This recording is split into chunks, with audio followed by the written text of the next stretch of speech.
છીપા અને બીજા બધા ભક્તો, પેલા કનૈયાલાલ ક્ષત્રિય, જેમને શ્રી મહાપ્રભુજીના બધા ગ્રંથો બધા કંઠસ્થ હતા, તો એ બધા કેવા હશે? તો એના પરથી આપણે વિચાર કરીએ તો આ બધું આપણને જ્ઞાન મેળવવું બહુ જરૂરી છે, અને એ રીતે આપણે એ વસ્તુને વિચાર કરવો જોઈએ, તો આગળ આપણે વસ્તુ બની શકે.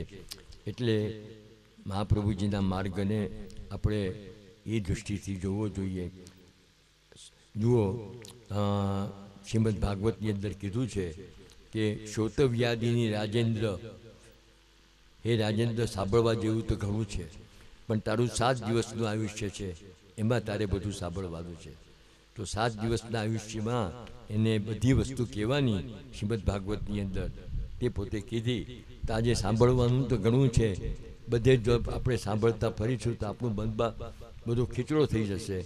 એટલે આપણને જે છે તે આપણું જે વસ્તુ પ્રાચીન વખતથી આવેલી છે તે, અને આજના સમયને અનુરૂપ જે આપણે કંઈક એમાંથી પણ ગ્રહણ કરવું જોઈએ, એ બધી વસ્તુ કરીને આપણે આપણું સ્વધર્મનું પાલન, સ્વધર્મના સિદ્ધાંતનો પ્રચાર એ બધું કરવું જોઈએ. હવે જ્યારે તમે કહો છો કે વધારે બોલો, તો હું આજે તમને કહું છું કે તમારા સૌરાષ્ટ્રના વૈષ્ણવની અંદર આજે ઘણું સારું એવું પોષણ જૂનાગઢની ગાદી તરફથી મળી રહ્યું છે. સમજ્યા? પોરબંદરની ગાદી તરફથી પણ મળી રહ્યું છે, અને જામનગરની ગાદી તરફથી પણ મળી રહ્યું છે. પરંતુ એ બધું જે છે ને, જેટલા રૂપમાં થવું જોઈએ એ થાય તો વસ્તુ સિદ્ધિ થાય. આજે તમે અમને લાવો પુષ્ટ કરાવવા માટે, અને અમારા હાથનો તળસ્પર્શ કરી દે, એટલે માની લો કે પુષ્ટ થઈ ગયા. ન થાય પુષ્ટ. પુષ્ટ કરવાની પ્રક્રિયા પ્રમાણે પુષ્ટ કરવા પડે.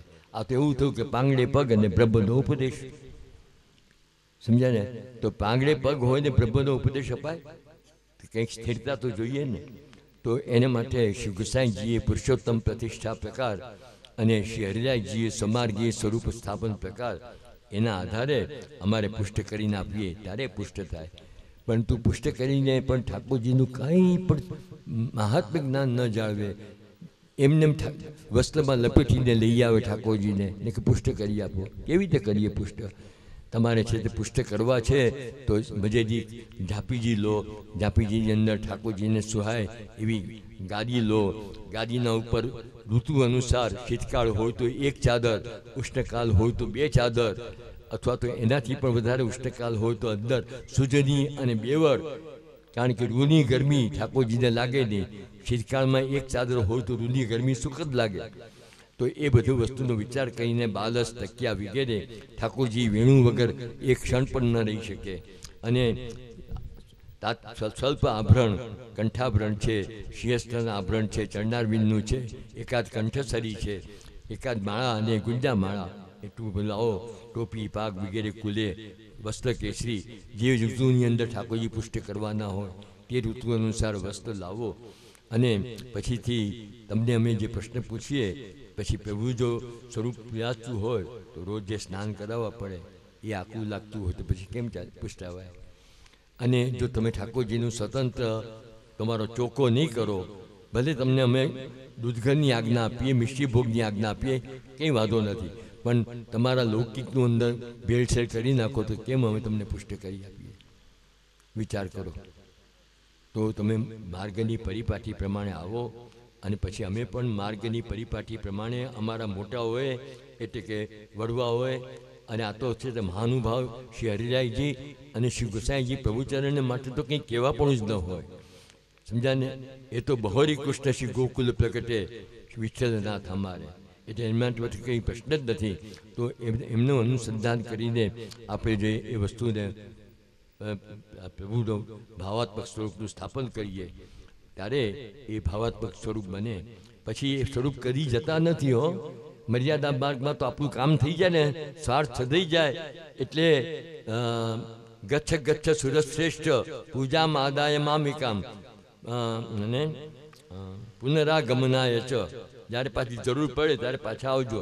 ને અમારા મહારાષ્ટ્રમાં તો શું હતું કે ગણપતિ ચતુર્થી આવે ને, ગણેશ ચતુર્થી, તે કોઈ 3 દિવસ માટે ને કોઈ 5 દિવસને માટે ને કોઈ 7 દિવસને માટે. પછી શું કહે કે ગણપતિ બાપા મોરિયા, પૂરતા વર્ષે લોકરિયા, જાઓ હવે તમારું કામ થઈ ગયું, અમને બધું મળવાનું તો મળી ગયું, હવે તમે અમને અમે અહીંયા. આ મર્યાદા માર્ગ. હા, આ મર્યાદા માર્ગ, સમજ્યા ને. અને જ્ઞાન માર્ગ એટલે દેહને કષ્ટ આપવાનો માર્ગ. એ શમ દમ તપ તિતિક્ષા. પણ એ જ્ઞાનની અંદર શું કામનું? જો ભક્તિ ન હોય તો જ્ઞાનીઓને પણ ભક્તિનો ટેકો લેવો પડે, કર્મ માર્ગીઓને પણ ભક્તિનો ટેકો લેવો પડે, ઉપાસના માર્ગીને પણ ભક્તિનો ટેકો લેવો જ પડે, ત્યાર વગર ચાલતું નથી. હવે અમે કોઈ પણ કર્મ કરીએ ને વેદોક્ત કર્મ, તો પછી છેલ્લે બોલીએ યસ્મ્યસ્મૃત્યા ચદામોક્ત્યા તપો યજ્ઞ ક્રિયાદિશુ તપો સંધ્યા ક્રિયાદિશુ તપો શ્રાદ્ધ ક્રિયાદિશુ જેવું કર્મ હોય તે ન્યૂનમ સંપૂર્ણતામ યાતિ સદ્યો વંદે તમચ્યુતમ. એ સંપૂર્ણ થાય માટે અમે બ્રહ્મ એવા અચ્યુત પુરુષોત્તમને નમન કરીએ છીએ. લેવો પડે ને સહારો. હવે જ્ઞાન હોય તો ભાગવતની અંદર કીધું છે કે ન શોભતે જ્ઞાનમ અલમ નિરંજનમ. એવું એક જ્ઞાન શાક આવજો એને પણ છે. અને મહાપ્રભુજી તો ત્યાં સુધી સમજાવે છે કે ભલે ભગવદ્ ગીતાની અંદર તમને એમ લાગતું હોય કે જ્ઞાનની ભગવાને બહુ પ્રશંસા કરી છે, જ્ઞાની તાત્મેય મેં મતમ કીધું, પરંતુ તમે વિચાર કરજો કે એ જ્ઞાન કેવું છે કે એ અગ્નિની ઉપમા આપી છે, બાળી નાખે છે બધું, સમજ્યા ને. તો બધું બાળી નાખે તો નામ રૂપ મટી જાય. એ જ્ઞાન એટલે આપણો દેહ ભાવ જ જતો રહે. પછી કોની સેવા કરીએ? હાથ નહીં રહે, પગ નહીં રહે, મોઢું નહીં રહે. એટલે મહાપ્રભુજી આવી આજ્ઞા કરી નિબદ્ધબા કે વસ્તમ હતી યો અગ્નિ નસ વસ્તસ્ય શોધકા. એ તો બાળી નાખ્યો, ઉપરનાના હાથમાં મૂકી દો એટલે ઉપરનો જ નહીં કહેવાય, રાખ થઈ ગઈ. તમારું બીજું કોઈ જાતનું કપડું મૂક્યું તે રાખ થઈ ગઈ. પણ આપણે એને રાખ નથી બનાવવાની, એમાં જે ડાઘા લાગી ગયા છે એ દૂર થઈ જાય અને વસ્ત્ર એવું ને એવું રહે, એવું આપણને મહાપ્રભુજી શીખવાડ્યું. તો એ જ્ઞાન માર્ગ આપણને બતાવ્યો. અને ઉપાસના શેષ ભૂત ભક્તિમાં પણ જે છે તે ભગવત વિભૂતિનું અર્ચન છે, પૂર્ણ પુરુષોત્તમનું તો નથી. પૂર્ણ પુરુષોત્તમનું સ્વરૂપ તો બતાડ્યું કે વૈદિક તાંત્રિક દીક્ષાર્થનાદિ વિધિભિર અસ્પૃષ્ટ રમતે ય નિજ ભક્તેશુ સમેસ્તુ સર્વસ્વમ. એટલે કશું કામ લાગી શકતું નથી. આવું પુરુષોત્તમનું સ્વરૂપ છે. હવે તમારી ઈચ્છા હતી એટલે આટલું બધું બોલો, પણ હવે મને પણ શ્રમ થાય છે એટલે આટલા જ માત્રથી હું રાખું છું. બાકી ભગવત કૃપા હોય તો ઘણું બોલી શકાય, પણ આપણે પણ આખરે તો સંસારમાં રહીએ છીએ એટલે દેહ ભાવ આપણી અંદર રહ્યો. મહાપ્રભુજી જેવું કીધું ઉજ્જૈન પધાર્યા અને પોતાના જ્વર વગેરે આવ્યો, દવા લાવ્યા, અગ્નિમાં પધરાવી દીધી ને જ્વર બટી ગયો. પરંતુ લૌકિકની અંદર પોતે પધારે એટલે લૌકિક નાટ્ય તો કરવું પડે ને. એટલે જ્યાં સુધી લૌકિકની અંદર પ્રભુ પધારતા નથી ત્યાં સુધી લૌકિકો જે છે એ પ્રભુની સાથે સંપર્ક કરી શકતા નથી. માટે ભક્તિ માર્ગના પ્રભુ જે છે એ લૌકિક પોતાનામાં પ્રગટ કરે છે. સિદ્ધાંત તો બધા ઘણા છે. એક જ વસ્તુ મારા પાસેથી શીખવાની છે કે આમાં બીજું બધું ભૂલી જજો, પણ હૃદયને ચોખ્ખું ને શુદ્ધ રાખજો, શુદ્ધ પ્રેમ રાખજો, નિષ્કામ ભાવથી પ્રભુને ભજજો, ત્યાગ રાખજો. કપટથી ઠાકોરજી સામે નહીં આવતા. કપટ એમને ગમતું નથી.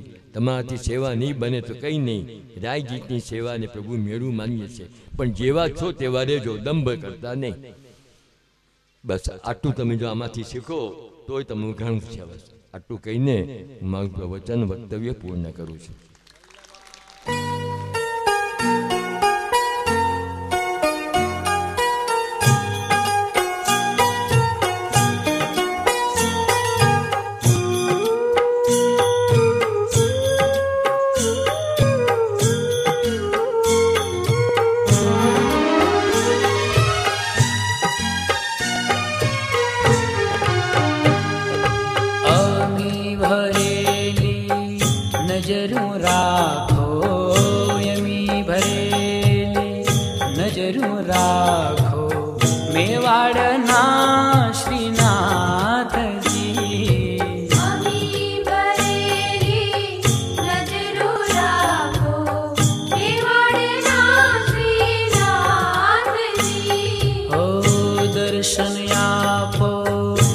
दुखड़ा कापो दर्शन आपो, दुखड़ा कापो मेवाड़ना श्रीनाथ जी।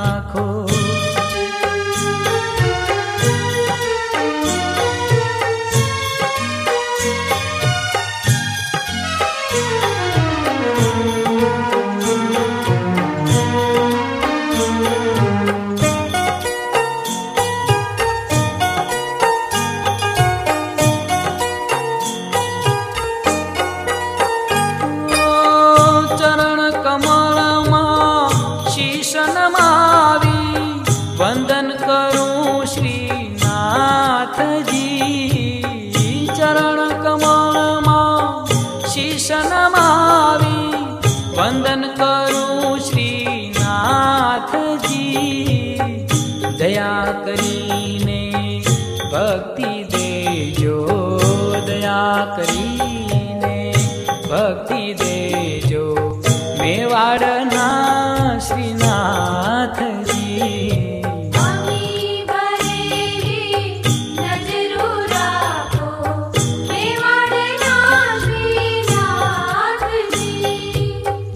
अमी भरेलियो नजरो राखो,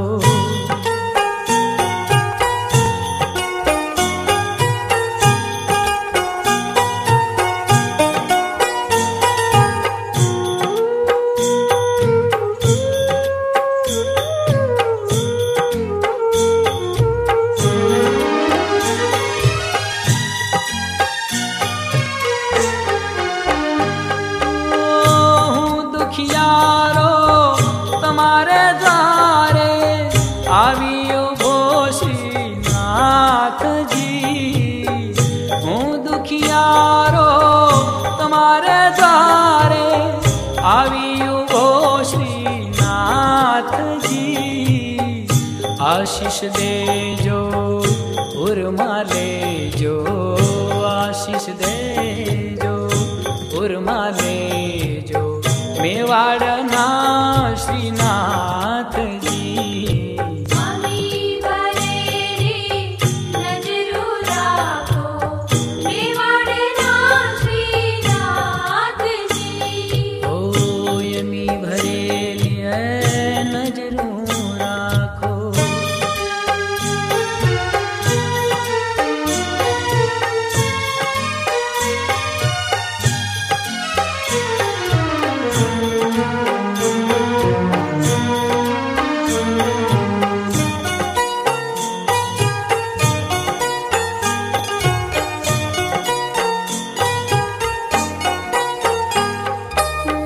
तुम्हारे भरोसे जीवन नैया हाँकी रया श्रीनाथ जी। तुम्हारे भरोसे जीवन नैया हाँकी रया श्रीनाथ जी। बनी सुकानी पार उतारो, बनी सुकानी पार उतारो मेवाड़ना श्रीनाथ जी।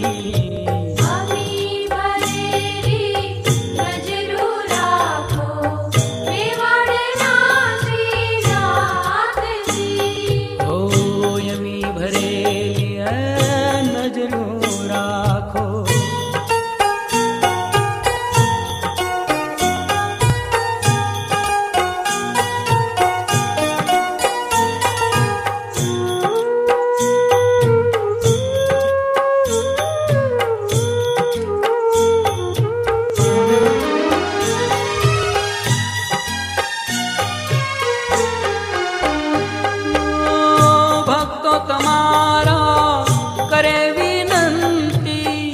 सांभळजो श्रीनाथ जी। भक्तो तमारो करे विनंती, सांभळजो श्रीनाथ जी। मुझी आंगणीए વાસ તમારો મુજ્યા ગણીએ વાસ તમારો મેવાડના શ્રીનાથજી આમી ભરેલી નજરો રાખો મેવાડના શ્રીનાથજી ઓ દર્શન આપો દુખડા કાપો દર્શન આપો દુખડા કાપો મેવાડના શ્રીનાથજી આમી ભરેલી નજરો રાખો મેવાડના શ્રીનાથજી ઓ એમી ભરેલી નજરો રાખો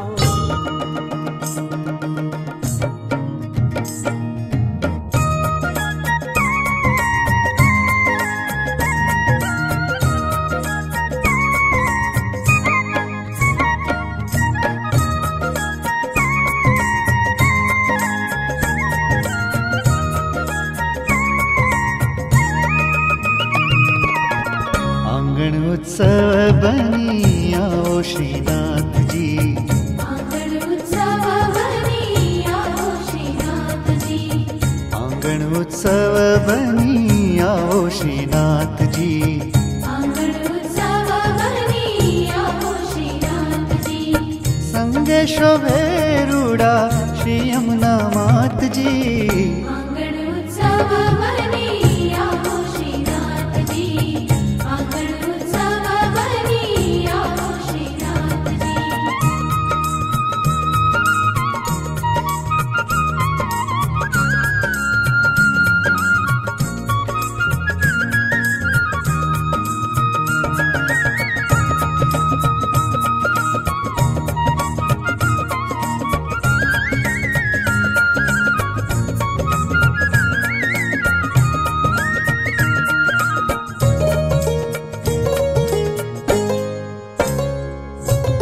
ब्रजनानंद लाला राधा बरवाला गोवर्धन नाथ श्री जी करूं काला वाला ब्रजनानंद लाला राधा वरवाला गोवर्धन नाथ श्रीजी करूं काला वाला श्री जी आ विनती मारी करजो स्वीकार जी आंगण उत्सव बनी आओ श्रीनाथजी आंगण उत्सव बनी आओ श्रीनाथजी संगे शोभे रूड़ा श्री यमुना मात जी आंगण उत्सव बनी आओ श्रीनाथजी आंगण उत्सव बनी आओ श्रीनाथजी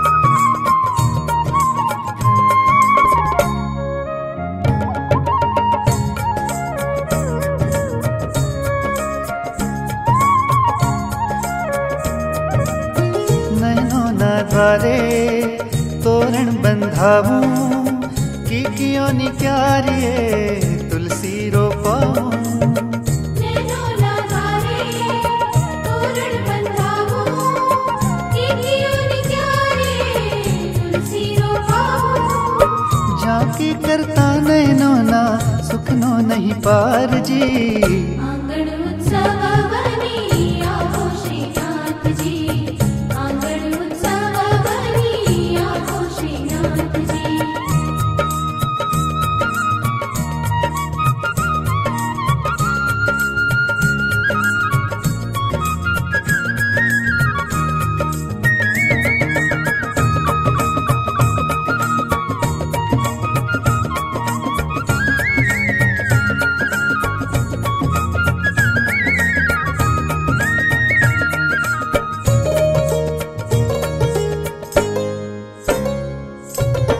दर्शन आपी करुणा वरसावी भक्तों ने पुष्टिनो मार्ग समझावी दर्शन आपी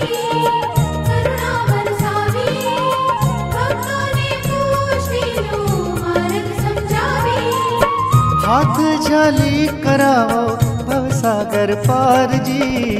आंगण उत्सव बनी आओ श्रीनाथ जी, आंगण उत्सव बनी आओ श्रीनाथ जी। संगे शोभे रूड़ा